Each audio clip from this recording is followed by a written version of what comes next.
आंधी तूफान में भी छत पर खाना बनवाने वाला ससुराल। ये शशि खाना लेकर कब आएगी? जोरों की भूख लग रही है। पता होता कि इतना टाइम लगेगा तो मैं बाहर से ही ऑर्डर ना कर लेती। आजकल ये खाना बनाने में काफी देर करने लगी है। आने दे, इससे बात करती हूँ।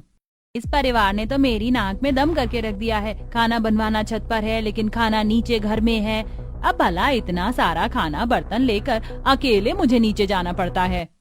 हाथों में खाने के बर्तन लिए शशि सीढ़ियों से नीचे उतर रही होती है। तभी अचानक शशि का बैलेंस बिगड़ता है और उसके हाथ से सारे खाने के बर्तन छूटकर गिर जाते हैं। बर्तनों की आवाज गिरने की सुनकर सभी लोग सीढ़ियों की तरफ जाते हैं और जमीन पर खाना पड़ा देख। ये क्या किया तूने? सारा खाना नीचे गिरा दिया। एक तो इतनी लेट खाना बनाती है, ऊपर से ये सब। मैं बेखामती ही घर आया, इससे अच्छा अपने दोस्तों के साथ ही बाहर कुछ खा लेता। काम वाली के होते हुए भी अगर बाहर से खाना खाना पड़े तो क्या फायदा ऐसी काम वाली को रखने का? तो मुझे भी कोई शौक नहीं है आप लोगों के घर पर काम करने का। इस मोहल्ले में 4 घरों में काम करती हूँ लेकिन किसी भी घर में इतनी चिक चिक नहीं है जितनी इस घर में है। सभी लोग खाना घर के अंदर रसोई में बनवाते हैं। कोई आप लोग की तरह छत पर नहीं बनवाता। अगर छत पर खाना बनवाते हो तो वहीं बैठ कर खा लिया करो। अब हमेशा बर्तन लेकर ऊपर नीचे करूंगी तो गिरेंगे ही ना एक दिन। लेकिन अब बस बहुत हुआ। अब मैं यहाँ से और काम नहीं कर सकती। आपकी नौकरी आपको मुबारक हो।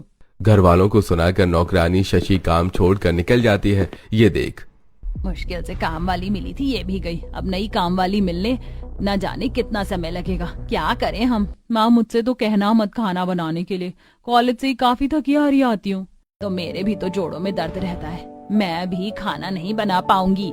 माँ मेरे पास एक आइडिया है, क्यों ना भैया की शादी कर दे। भाभी आएगी तो रोज रोज अच्छा अच्छा खाना खाने को मिलेगा और वो इन काम वाली की तरह चिक चिक भी नहीं करेगी। अजय ठीक तो कह रहा है। अब उमंग की भी उम्र हो गई है, जल्द से जल्द उसके लिए रिश्ता ढूंढो और बहू लेकर आओ। समय यूं ही गुजरता है और उमंग की उर्मिला नाम की लड़की से शादी हो जाती है। आज उर्मिला की पहली रसोई की रस्म होती है जिसके लिए उसकी सास उसे सीधा छत पर ले जाती है। छत पर चूल्हा, मिर्च, मसाले, बर्तन, रसोई का सारा सामान देख उर्मिला काफी हैरान होती है।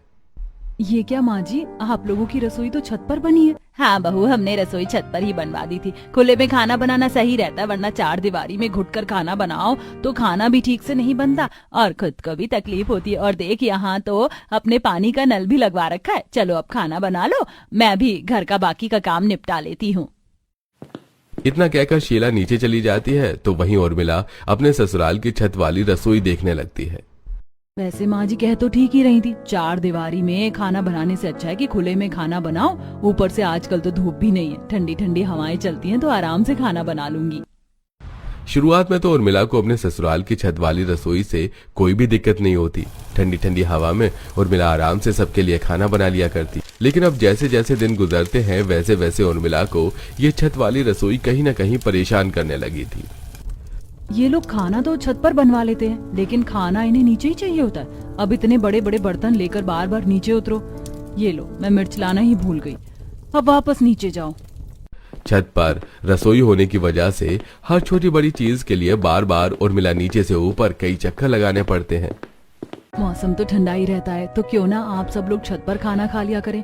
बार बार खाना बनाकर नीचे लाना, इसमें समय लगता है और तो और कभी कभी तो हाथ से खाना गिरने का भी डर होता है। इस तरह खुले में खाना खाएंगे तो 4 लोग देखते हैं, ऊपर से नजर लगती है, वो अलग। और कौन सा छत छठी मंजिल पर है और रहते हम ग्राउंड फ्लोर पर हैं। 1 मंजिल का ही तो फर्क है। और तू तो जवान है बहू, अभी से ही थक गई। ऐसे ही कुछ दिन गुजर जाते हैं। अब बारिश का मौसम भी करीब आता जा रहा था जिसके चलते ठंडी ठंडी हवाएं आंधी तूफान की हवाओं में बदल रही थी। अचानक आंधी तूफान कैसे शुरू हो गया? कुछ देर पहले तक तो मौसम सही था। हाय हाय, सारी मिट्टी आंखों में जा रही है। हाय मेरी आंख। उर्मिला बड़ी मुश्किल से आंख साफ करते हुए चूल्हे पर खाना बना रही होती है कि तभी तेज आंधी तूफान के चलते बार बार चूल्हा बुझने लगता है। आंधी तूफान थोड़ी देर बाद नहीं आ सकता था क्या? बार बार चूल्हा बुझ रहा है मेरा, कैसे बनाऊं खाना? उर्मिला चूल्हे के आसपास प्लेट खड़ी करके उसे अच्छे से ढक देती है और बड़ी मुश्किल से आंधी तूफान में खाना बनाती है। माँ जी, आज काफी तेज आंधी तूफान आया था छत पर। खाना बनाना काफी मुश्किल हो रहा था। अब नीचे घर में एक रसोई बनवा दीजिए। अब आंधी तूफान में छत पर खाना बनाना मुमकिन नहीं है। जरा सी हवा क्या चली और मिट्टी उड़ी तो तू तो उसे आंधी तूफान का नाम देने लग गई। आंधी तूफान तो वो होता है जब लोगों की छत पर रखी हुई टंकियां उड़ जाती हैं। और नहीं तो क्या भाभी, और वैसे भी अब तो वेदर बिल्कुल क्लीन दिख रहा है। कोई भी उर्मिला की बात नहीं मानता, जिसके चलते उर्मिला को तूफान में खाना बनाना पड़ता है। रात को उर्मिला खाना बनाने के बाद सारा किचन अच्छे से समेट कर नीचे जाती है, लेकिन सुबह जैसे ही उर्मिला छत पर आती है तो देखती है कि सारे बर्तन इधर उधर गिरे हुए हैं। हर जगह बस ढेर सारी धूल मिट्टी है। हे भगवान, रात को ही तो रसोई साफ की थी, लगता है रात में फिर से आंधी तूफान आया था, तभी सारा सामान इधर उधर फैला हुआ है। उर्मिला अब सबसे पहले सफाई करती है, फिर सारी छत को अच्छे से धोती है। जिसके बाद अब उर्मिला जैसे ही खाना बनाने के लिए जाती है तो अचानक बारिश शुरू हो जाती है। इस आंधी तूफान से क्या मैं कम परेशान थी जो बारिश भी शुरू हो गई। अब इस बारिश के रुकने तक इंतजार करना पड़ेगा। ऐसे कुछ दिन गुजर जाते हैं। रोज रोज आंधी तूफान के चलते उर्मिला को खाना बनाने में काफी समय लगता था, जिसके चलते सभी उस पर काफी गुस्सा करते थे। ये जरा सा खाना बनाने में तुझे 2 घंटे लग गए, पता है सब कब से खाने का इंतजार कर रहे हैं। माँ जी वो क्या उर्मिला, तुम जानती थी ना आज मेरी एक इम्पोर्टेंट मीटिंग है, इसलिए मैंने तुमसे कहा था कि मैं बाहर ही कुछ खा लूंगा, लेकिन तुम्हारी वजह से मुझे इस घर पर रुकना पड़ेगा। एक तो खाना भी टाइम पर नहीं मिला, ऊपर से मेरी मीटिंग का टाइम भी करीब आ गया है। अब क्या करूं मैं? भाभी आप तो घर पर रहती हो, लेकिन हमें ऑफिस कॉलेज जाना होता है, प्लीज कल से थोड़ा जल्दी उठकर खाना बनाइए। कोई भी उर्मिला की बात सुनने को तैयार नहीं था, सब उसे बस सुनाने में लगे हुए थे। आज फिर से आंधी आ गई, एक काम करती हूँ, अब से खाना बनाने से पहले वेदर रिपोर्ट देख लिया करूंगी, उसके हिसाब से खाना बनाया करूंगी। अगले दिन उर्मिला वेदर रिपोर्ट देखकर तूफान आने से पहले ही खाना बनाकर रख देती है, लेकिन जब सबसे पहले से बना हुआ ठंडा खाना खाते हैं तो अरे जल्दी खाना बनाने के लिए कहा था, लेकिन इसका मतलब ये नहीं कि तुम ठंडा ही खाना खिला दो। ठंडा खाने का तो कुछ स्वाद ही नहीं रहा, इतना भी क्या आलसपन है। अपने ससुराल वालों के चलते उर्मिला को अब फिर से आंधी तूफान में ही खाना बनाना पड़ता है। आज आंधी तूफान इतना तेज था जिसके चलते ढेर सारी मिट्टी उर्मिला के बने हुए खाने में गिरने लगी थी, और अब जब सब उस मिट्टी वाले खाने को खाते हैं, भाभी ये खाने में इतनी मिट्टी क्यों है? चूल्हे की बजाय क्या मिट्टी पर खाना बनाया है आपने? ऐसा लग रहा है बहू कि मिर्च मसाले की बजाय आज मिट्टी ही डाल दी है खाने के अंदर। छत पर आंधी तूफान में बैठकर खाना बनाऊंगी तो खाने के अंदर तो मिट्टी आएगी ही ना। कितनी बार कहा है आप लोगों से कि नीचे एक रसोई बनवा दीजिए, लेकिन कोई मेरी सुनता ही नहीं है। बाहू नीचे रसोई बनवाना लूडो में 6 लाने जितना आसान नहीं है, समझी? खाना ढक कर बनाया कर। उर्मिला अपने ससुराल वालों की वजह से काफी ज्यादा परेशान हो चुकी थी। जैसे जैसे दिन गुजरते हैं वैसे वैसे आंधी भी तूफान भी तेज होने लगता है, जिसके चलते अब अक्सर छत पर रखे हुए खाना बनाने के बर्तन हवा में ही उड़ जाया करते थे। आज फिर से 2 प्लेट उड़ गई और पतीला भी नहीं है। माँ जी आप मुझे पैसे दीजिए, मुझे बर्तन लेकर आने, फिर खाना बनाने में देरी होगी तब सब सर पर चढ़ जाएंगे मेरे। उर्मिला हर रोज की तरह छत पर आंधी तूफान में खाना बना रही होती है कि तभी ऐसा आंधी तूफान आता है कि छत पर रखा हुआ बड़ा सा पतीला ही उड़ जाता है और सीधा पड़ोस में रह रही कलावती के बेटे राजू के सिर पर जा लगता है, जो अपनी बालकनी में खड़ा था। राजू के सिर पर काफी गहरी चोट आती है। अपने बेटे का इलाज करवाने के बाद कलावती गुस्से से तिलमिलाते हुए उर्मिला के ससुराल आती है। ज्यादा ही छत पर खाना बनाने का शौक है ना, तो अपनी छत को पैक करवा लो। आज तुम्हारी वजह से मेरे बेटे के सर पर इतनी गहरी चोट आई, अगर दोबारा ऐसा हुआ ना तो पुलिस कंप्लेन कर दूंगी तुम्हारी, समझी? कलावती बहन कैसी बात कर रही हो, हम तो पड़ोसी हैं। अब एक पड़ोसी दूसरे पड़ोसी की कंप्लेन करेगा क्या? दोबारा ऐसा नहीं होगा। देखा माँ जी, मेरी बात ना मानने का नतीजा? पहले तो सिर्फ हमें ही नुकसान होता था, लेकिन अब तो आस पड़ोसियों को भी नुकसान होने लग गया है। अब तो छत पर खाना बनवाना बंद कर दीजिए। माँ, उर्मिला ठीक कह रही है। मैंने सुबह ही एक न्यूज देखी, एक औरत छत पर खड़े होकर कपड़े सुखा रही थी कि अचानक आंधी तूफान शुरू हो जाता है और एक उड़ता हुआ डिश एंटीना उस औरत के सिर पर जा लगा। गहरी चोट के चलते वो औरत कोमा में चली गई है। मैं नहीं चाहता कि उर्मिला के साथ भी कुछ ऐसा ही हो। आखिरकार सभी घर वालों की अकल ठिकाने आ जाती है, जिसके बाद अब जल्दी वो लोग घर के अंदर रसोई बनाते हैं, जिसमें अब आराम से उर्मिला खाना बना पाती है। तो बहन जी अब हम चलते हैं, इस बारे में आप हमें सोचकर बता दीजिएगा। देखा माँ, मैंने तो आपसे पहले ही कहा था कि ये लोग भी मुझे पसंद करके जाएंगे। आखिरकार इस काली कलूटन को कौन ही पसंद करेगा? नताशा तमीज से बात करो, सिमरन तुम्हारी बड़ी बहन है, इसकी शक्ल है तमीज से बात करने वाली। माँ मैं तो कह रही हूँ कि आप मेरा ही रिश्ता कर दो, वरना इसके रिश्ते के चक्कर में मैं ना बूढ़ी हो जाऊं। नताशा सही कह रही है, मुझ जैसी काली बदसूरत को कौन ही अपने घर की बहू बनाना चाहेगा। आप नताशा का रिश्ता कर दो, कहीं मेरी वजह से इसकी शादी की उम्र ना निकल जाए। सिमरन नताशा कहने को तो सगी बहनें थी, लेकिन जहां नताशा दूध की तरह गोरी थी तो वहीं सिमरन रंग रूप में काफी ज्यादा काली, जिसके चलते सिमरन के लिए जो भी रिश्ते आते हैं वो सब उसके काले रंग की वजह से मना हो जाते हैं। ऐसे ही समय कुछ गुजर जाता है और एक दिन, भाग्यवान मुबारक हो, हमारी दोनों बेटियों का रिश्ता लग गया है, वो भी एक ही जगह, आमने सामने ससुराल है इन दोनों का, और बीच में एक सुंदर सी नदी। मेरी दोनों बेटियां काफी खुश रहेंगी। और तो और सिमरन का जिस घर में रिश्ता हुआ है उन्हें तो उसके काले रंग से भी कोई दिक्कत नहीं है। क्या कहा आपने? शादी के बाद भी ये काली मेरे सामने ही रहेगी? सारी जिंदगी से बर्दाश्त किया है, लेकिन अब और नहीं। नताशा गुस्से में अपने कमरे में चली जाती है। समय गुजरता है और दोनों बहनों की शादी हो जाती है। जहां नदी के एक तरफ गोरी बहन का ससुराल होता है तो वहीं दूसरी तरफ काली बहन का। ऐसे ही शादी का दिन गुजरता है और आज दोनों की पहली रसोई की रस्म होती है। मेरे ससुराल की रसोई भी कितनी बड़ी है और यहाँ तो खिड़कियां भी बनी है। जल्दी से खिड़की खोल लेती हूँ, सामने बनी सुंदर सी नदी को देख देख कर पहली रसोई का खाना बनाऊंगी। नताशा जैसे ही नदी का नजारा देखने के लिए खिड़की खोलती है तो उसकी नजर नदी के उस पार बनी काली बहन की रसोई की खिड़की पर जाती है, जहां उसकी काली बहन भी अपनी रसोई की खिड़की से नदी का नजारा देख रही होती है। सारा दिन खराब जाएगा। सोचा था कि नदी किनारे ससुराल है तो रोज सुबह सुबह सुंदर नजारा देखने को मिलेगा, लेकिन इससे पहले इस काली मनहूस की शक्ल देखने को मिल गई। इससे पहले सिमरन नताशा को आवाज देती, नताशा सिमरन के मुंह पर खिड़की बंद कर देती है, जिससे सिमरन को काफी बुरा लगता है। और ऐसे ही 1-2 दिन गुजर जाते हैं। घर का सारा काम खत्म कर सिमरन नदी में अपने पैर छोड़कर बैठी होती है कि तभी नताशा भी अपने घर से बाहर निकलती है। ये देख, अरे नताशा आओ, तुम भी नदी में पैर छोड़कर बैठ जाओ, काफी ठंडा ठंडा पानी है। नदी में पैर छोड़कर मैं तो तब बैठूंगी ना जब तुम अपने काले पैर इस नदी के पानी से बाहर निकालोगी। कहीं तुम्हारे काले पैरों का काला रंग इस नदी के पानी को भी काला कर देगा तो? एक बार फिर नताशा अपनी बहन को उसके काले रंग का ताना देकर अपने कमरे में चली जाती है। और ऐसे ही कुछ समय और गुजरता है। आज मौसम काफी अच्छा था, इसलिए सिमरन अपनी सास, नंद और पति के साथ आंगन में बैठकर चूल्हे पर पकौड़े बना रही होती है। वाह सिमरन, तुमने तो आज मौसम बना दिया, कितने बढ़िया पकौड़े बनाए हैं तुमने। हाँ भाभी, मजा ही आ गया गर्मा गर्म पकौड़े खाकर। माँ जी, उस तरफ मेरी बहन अपने ससुराल वालों के साथ बैठी हुई है, क्या मैं उसे भी थोड़े पकौड़े दे आऊं? हाँ बहू, क्यों नहीं, जा दिया, ये भी भला कोई पूछने की बात है।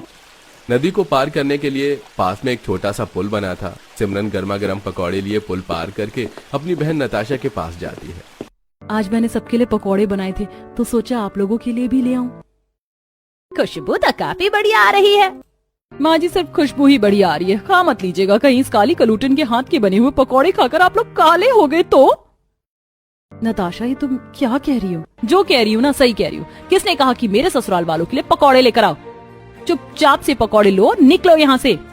भाभी, सिमरन भाभी आपकी बहन है, ये आप किस तरह से बात कर रही हो उनसे?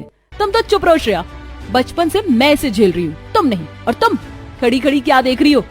गई नहीं अभी तक, जाओ यहाँ से। सिमरन बेइज्जत होकर आंखों में आंसू लिए आती है, जिसे देख सिमरन के ससुराल वाले उसे संभालते हैं। ऐसे ही कुछ महीने गुजर जाते हैं और अब दोनों बहनें गर्भवती होती हैं। नताशा नदी किनारे बैठकर फोन में देखते हुए कुछ चीज खा रही होती है। केला और स्ट्रॉबेरी खाने से भी बच्चे का रंग गोरा होता है, और अगर साथ में केसर वाला दूध पिए ये तो और भी अच्छा है। और भी कई तरह की चीज है, ये सब चीज ऑर्डर कर लेती हूँ। मेरा बच्चा तो मुझसे भी ज्यादा गोरा होना चाहिए। नताशा अपने होने वाले बच्चे का रंग और गोरा करने के लिए तरह तरह के फल खा रही होती है कि तभी वहाँ सिमरन अपनी सास के साथ प्रसाद लिए आती है। नताशा, हम लोग मंदिर गए थे ना, वहीं का प्रसाद है, लेकिन तुम ये इतने सारे फल क्यों खा रही हो?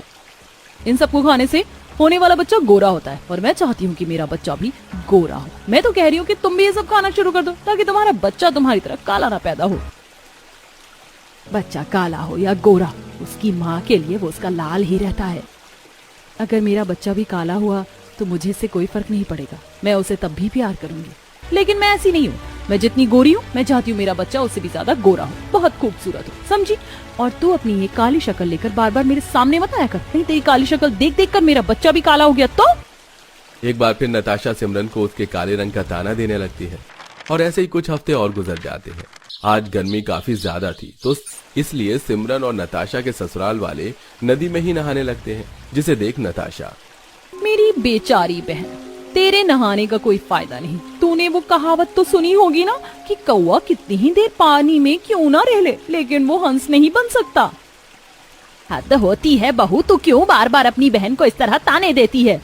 नताशा के ससुराल वाले उसे काफी समझाते हैं, लेकिन नताशा अपनी हरकतों से बाज नहीं आती और ऐसे ही कुछ समय गुजर जाता है। अब जैसे जैसे नताशा की डिलीवरी के दिन आ रहे थे, वैसे वैसे वो बस अपने बच्चे को गोरा करने के लिए अलग अलग चीज खाने में ही लगी हुई थी। नताशा, तुम क्यों ये सब चीज खाती रहती हो? अगर हमारा बच्चा कम गोरा होगा भी तो मुझे उससे कोई दिक्कत नहीं है। तुमको दिक्कत नहीं है, लेकिन मुझे मेरा बच्चा गोरा चिट्टा चाहिए, अपने से भी ज्यादा गोरा। समय गुजरता है और दोनों बहनों की डिलीवरी का दिन आ जाता है, जहां हमें कुदरत का करिश्मा देखने को मिलता है। एक तरफ जहां काली बहन सिमरन को दूध के गोरे जैसा बेटा होता है, तो वहीं गोरी बहन नताशा को काले रंग का बच्चा। ऐसा नहीं हो सकता, ये काला बच्चा मेरा नहीं है। नताशा अपने बच्चे के काले रंग के चलते उसे अपनाने से ही मना कर देती है। कुछ दिनों बाद जब सिमरन अपने गोरे बच्चे को लेकर नताशा के ससुराल आती है। आ गई अपने गोरे बच्चे को लेकर मुझे जलाने के लिए? कहीं तूने मेरा बच्चा तो नहीं चुरा लिया? जरूर तेरी ही काली नजर पड़ पड़कर मेरी कोख में पल रहा बच्चा काला हो गया। नताशा, ये तुम किस तरह की बातें कर रही हो? क्या हो गया अगर मेरा बच्चा गोरा और तुम्हारा काला हुआ है तो? वो हमारा बच्चा ही है ना। ये फालतू का ज्ञान मुझे ना ही दो तो बेहतर है, समझी? जो कुछ भी हुआ है तुम्हारी वजह से हुआ है। अपने बच्चे के काले रंग के चलते नताशा उसका बिल्कुल भी ध्यान नहीं रखती थी। चुप हो जाओ, सुबह से देख रही हूँ, रो रो कर सर में दर्द कर दिया है मेरे। अगर अब रोया ना तो उठाकर नदी में फेंक दूंगी। नताशा को अपने बच्चे की जरा भी फिक्र नहीं थी, तो वहीं सिमरन दिन रात अपने बच्चे को अपने सीने से लगाए रखती। ये देख प्रदीप, तुमसे अच्छी तो तुम्हारी बहन है, किस तरह अपने बच्चे को अपने सीने से लगाए रखती है, कितना प्यार करती है उसे। क्या तुम में जरा भी ममता नहीं आती अपने बच्चे को लेकर? आती, जरूर आती, अगर मेरा भी बच्चा मेरी तरह गोरा होता तो। ऐसे ही कुछ हफ्ते गुजर जाते हैं। नताशा नदी किनारे बैठी होती है कि तभी नताशा की नंद उसे बेबी बास्केट देकर बच्चे का ख्याल रखने के लिए बोलकर किसी काम से बाहर चली जाती है। तो वहीं नताशा फोन पर बात करते हुए आसपास घूमने लगती है। नताशा का बच्चा भूख के मारे काफी रोने लगता है और हाथ पैर मारना शुरू कर देता है, जिससे बच्चा बास्केट समेत नदी में आगे बहता हुआ चला जाता है। तभी सिमरन की नजर बच्चे पर पड़ जाती है और सिमरन अपनी जान की परवाह न करते हुए नदी में डुबकी लगाकर बच्चे को बचाकर बाहर आती है। थोड़ी देर में सभी बाहर नदी किनारे इकट्ठा हो जाते हैं और नताशा पर काफी गुस्सा करने लगते हैं। कोई माँ अपने बच्चे के काले रंग के चलते उससे इतनी नफरत कैसे कर सकती है कि उसे उसकी जिंदगी तक का भी ख्याल ना हो? तुम माँ नहीं डायन हो, डायन। अगर मेरे बच्चे को कुछ हो जाता तो मैं तुम्हें कभी माफ नहीं करता। कोई जरूरत नहीं है बच्चे का ख्याल रखने की, हम सब देख लेंगे इसे। सिमरन, तुम्हारा बहुत बहुत शुक्रिया, हम तुम्हारा यह एहसान कभी नहीं भूलेंगे। इस हादसे के बाद नताशा को सदमा पहुंचा था। वो भले ही अपने बच्चे से नफरत करती थी, लेकिन वो उसकी जान नहीं लेना चाहती थी। ऐसे ही कुछ दिन गुजर जाते हैं। नताशा का बच्चा झूले में झूलते हुए अपनी माँ की तरफ देखकर मुस्कुरा रहा था, जिसे देख पहली बार नताशा के चेहरे पर हल्की सी मुस्कान आती है और वो किसी काम से बाहर जाती है, जहाँ नताशा को सड़क किनारे बैठे एक भिखारन दिखती है। मेरा राजा बेटा, कितना प्यारा लग रहा है, तुझे काला टीका लगा दूं कहीं किसी की नजर ना लगे। उस भिखारन को अपने बच्चे पर इतना प्यार लुटाता देख कहीं न कहीं अब नताशा की ममता जाग चुकी थी और वो रोते हुए घर आती है और अपने बच्चे को सीने से लगा लेती है। मुझे माफ कर दीजिए, मैंने अपने बेटे के काले रंग के चलते इससे इतनी नफरत की। मेरी वजह से मेरे बेटे की जान जा सकती थी। आज जब मैंने उस भिखारन को अपने बेटे पर प्यार लुटाता देखा तो मेरा कलेजा भर आया। मैं कितनी बुरी माँ हूँ। आज के बाद मैं अपने बेटे को अपने सीने से एक सेकंड के लिए भी दूर नहीं करूंगी। चलो, आखिरकार तेरी ममता जाग ही गई, यही मेरे लिए काफी है। लेकिन अब तुझे अपनी बहन से भी रिश्ते सुधारने होंगे। भूल मत, उसी की वजह से तेरा बच्चा आज तेरी गोद में है। नताशा को अपनी गलती का एहसास होता है और वो सिमरन से भी माफी मांगकर सालों पुराने अपने खराब रिश्ते को भी ठीक कर लेती है और अब दोनों बहनें अपने अपने बच्चे के साथ हंसी खुशी रहती हैं।